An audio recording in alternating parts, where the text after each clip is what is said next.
আসসালামু আলাইকুম বন্ধুরা, সবাই কেমন আছেন? আশা করি ভালো আছেন। তো আজকে আমি আরও একটি রেসিপি নিয়ে চলে এসেছি। তো আজকে আমি আপনাদের সঙ্গে শেয়ার করব নরম তুলতুলে আর বাইরেটা মুচমুচে তালের বড়া রেসিপি। এই সময় কিন্তু অনেকেই তাল বড়া খেয়ে থাকেন বা বানিয়ে থাকেন। তো আজকে আমি যেভাবে বানিয়ে দেখাবো একদম নরম তুলতুলে এবং বাইরেটা মুচমুচে তৈরি হবে। তো চলুন রেসিপিটা প্রথম থেকে শেষ পর্যন্ত দেখতে থাকুন।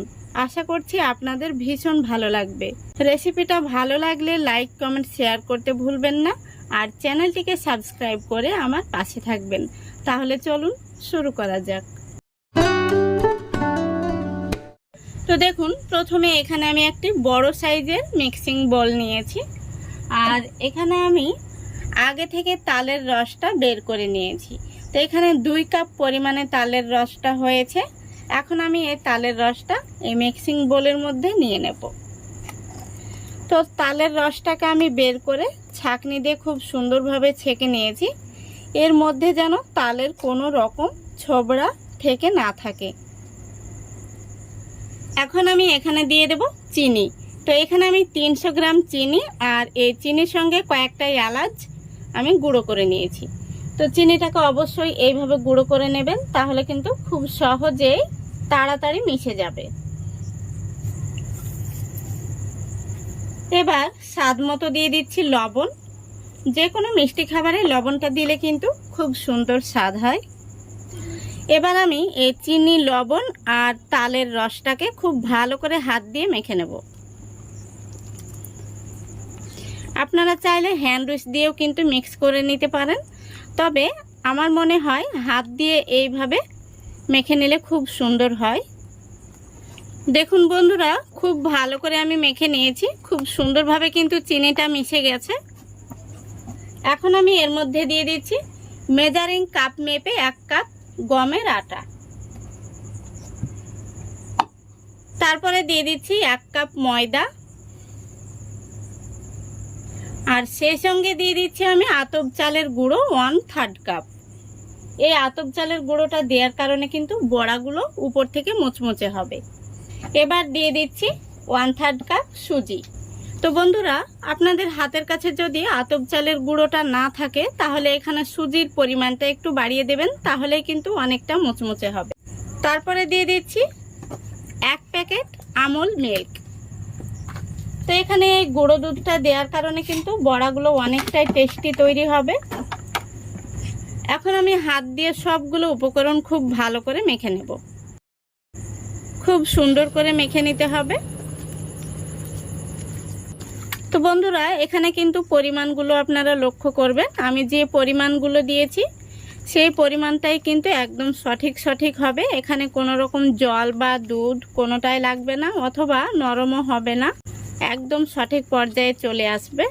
তো এখন আমি খুব ভালো করে 2 থেকে 3 মিনিট এইভাবে মেখে নেব। দেখুন বন্ধুরা, আমি 2 থেকে 3 মিনিট খুব ভালো করে মেখে নিয়েছি। এখন আমি এই ব্যাটারটাকে ঢাকা চাপা দিয়ে রেখে দেব 10 থেকে 15 মিনিটের জন্য।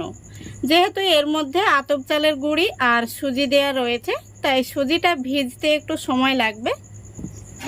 তো ফিরে আসছি 10 থেকে 15 মিনিট পর। তো বন্ধুরা, আমি 15 মিনিট পর ফিরে আসলাম। তো দেখুন, ব্যাটারটা কিন্তু খুব সুন্দরভাবে সেট হয়ে গেছে। আমি যে সুজি আর আতপ চালের গুঁড়ো দিয়েছিলাম সেটা খুব সুন্দরভাবে কিন্তু ভিজে গেছে। তো এখন আমি চলে যাব বড়াগুলো ভাজতে। এই দেখুন, বড়ার ব্যাটারটা কিন্তু এরকমই হবে। আমি আপনাদের দেখিয়ে দিচ্ছি। এই দেখুন। তাহলে চলুন বড়াগুলো ভেজে নেওয়া যাক। তো বন্ধুরা, এদিকে দেখুন, বড়াগুলো ভাজার জন্য আমি আগে থেকে তেলটা গরম হতে বসিয়েছিলাম, আর তেলটা খুব ভালো করে গরম করে নিয়েছি। এখন আমি গ্যাসের ফ্লেমটা একদম লো ফ্লেমে রেখে বড়াগুলো তেলের মধ্যে দিয়ে দিচ্ছি। আর আমি বড়াগুলোকে খুবই ছোট্ট সাইজ করে দিচ্ছি, আপনারা চাইলে বড় বড় সাইজ করেও দিতে পারেন।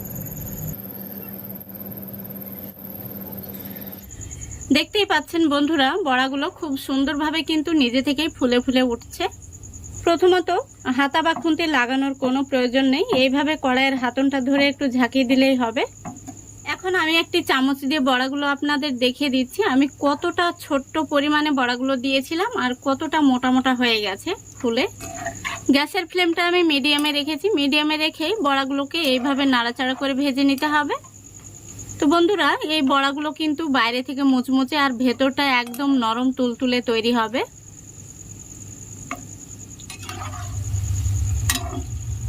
দেখুন বন্ধুরা, বড়াগুলো কত সুন্দর কিন্তু ভাজা হয়েছে। আপনারা চাইলে আরো একটু লাল করে ভেজে নিতে পারেন,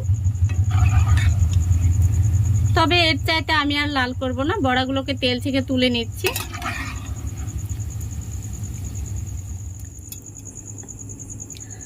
দেখুন বন্ধুরা, সবগুলো বড়া আমি তেল থেকে তুলে নিয়েছি আর দেখতে কত সুন্দর হয়েছে বড়াগুলো, আশা করি দেখতে পাচ্ছেন।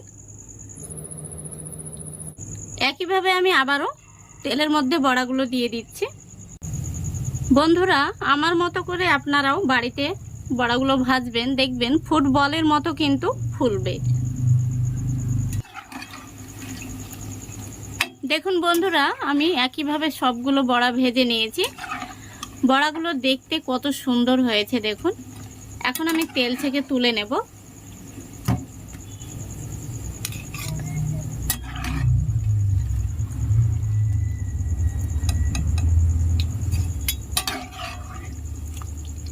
এই বড়াগুলো দেখতে যেমন সুন্দর, খেতেও হয় দুর্দান্ত। দেখুন বন্ধুরা, বড়াগুলো ভাজার পরে দেখতে কত সুন্দর হয়েছে আর সবগুলো বড়া ফুটবলের মতো গোল গোল হয়ে ফুলে উঠেছে। দেখতেই পাচ্ছেন বড়াগুলো কতটা নরম তুলতুলে। এই দেখুন, আমি আপনাদের ভেঙেও দেখিয়ে দিচ্ছি ভেতরটা কেমন হয়েছে।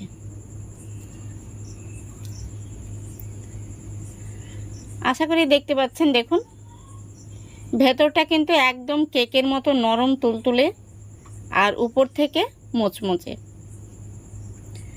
আমি আরো কয়েকটি বড়া আপনাদের ভেঙে দেখিয়ে দিচ্ছি। এই দেখুন কতটা নরম তুলতুলে। দেখুন বড়াটা আমি চাপ দিচ্ছি, তবুও বড়াটা আবার কিন্তু ফুলে যাচ্ছে। আশা করি দেখতে পাচ্ছেন কত সুন্দর হয়েছে। দেখুন, আমার মতো এইভাবে আপনারাও বাড়িতে বানিয়ে দেখবেন। ভেতরটা নরম তুলতুলে আর বাইরেটা মুচমুচে তৈরি হবে। খেতে দারুণ টেস্টি হবে। বাচ্চা থেকে বড় সবাই কিন্তু খুবই পছন্দ করবে। প্রত্যেকটি বড়া খুব সুন্দর হয়েছে। তো আশা করছি আজকের এই রেসিপিটা আপনাদের ভালো লেগেছে। যদি ভালো লেগে থাকে অবশ্যই লাইক, কমেন্ট, শেয়ার করে দেবেন এবং চ্যানেলটিকে সাবস্ক্রাইব করে অল নোটিফিকেশনটি অন করে সঙ্গে থাকবেন। আজকের মতো এখানেই বিদায় নিচ্ছি। সবাই ভালো থাকবেন, সুস্থ থাকবেন। খোদা হাফেজ।